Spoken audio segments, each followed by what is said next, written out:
আসসালামু আলাইকুম দর্শক, আপনাদের জন্য নতুন একটা ভিডিও নিয়ে হাজির হলাম। আশা করছি আপনাদের ভালো লাগবে।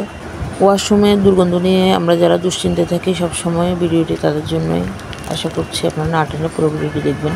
ওয়াশরুমের দুর্গন্ধ মূলত আসলে আমাদের কারোই কাম্য নয়। এটার জন্য সবসময় আমাদের আসলে বিব্রতকর পরিস্থিতির মধ্যে পড়তে হয়।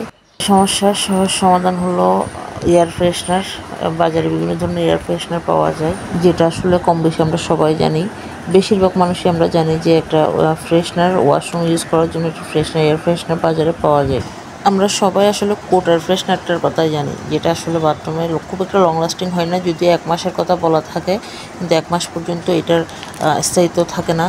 তাই বলবো আপনারা এই ধরনের পাউডারের ফ্রেশনারগুলো ইউজ করবেন। সেটা হোক গোদরেজ, সেটা আরও বাজারে আরও অন্য কোম্পানিরও পাউডার ফ্রেশনার এখন ইদানিং বের হয়েছে। আপনারা যেইটাই ইউজ করেন আসলে পাউডারটা ইউজ করবেন। আমি এখানে কোনো কোম্পানির প্রমোট করতে আসি নাই, তাই বলবো আপনারা গোদরেজ ইউজ না করে অন্য কোম্পানিটা ইউজ করতে পারেন। তবে পাউডারের ফ্রেশনারটা আপনারা ইউজ করবেন এবং ভালো উপকার পাবেন। আপনার ওয়াশরুমে যত মারাত্মক ধরনের দুর্গন্ধ থাকুক না কেন, এই পাউডার ফ্রেশনারটা ওই দুর্গন্ধটাকে দূর করতে সক্ষম। কিন্তু কোটার ফ্রেশনারটা আসলে এই দুর্গন্ধ, মৃদু দুর্গন্ধ দূর করতে পারে, কিন্তু মারাত্মক দুর্গন্ধ দূর করার ক্ষেত্রে কোটার ফ্রেশনার আসলে খুব একটা কার্যকরী না। তাই বলবো এই ধরনের প্যাকেটের পাউডার ফ্রেশনারগুলো আপনারা ইউজ করবেন। জাস্ট ওয়াও একটা ফ্লেভার। আপনার প্যাকেট খুলতে এটা প্রেমে পড়ে যাবেন।